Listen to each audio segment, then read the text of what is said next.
Hi guys, I found the solution. XPS 13 cracking sound issue. You have to open the bottom panel, metal one here, and you will see this screw hole, and this cable, this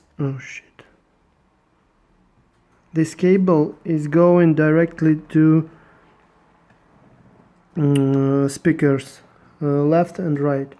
So you have just to isolate these cables and put it a little behind this hole, just not to put pressure on it, and you will never have a cracking sound. Okay, reply, does it helpful? Was it helpful? Okay, bye.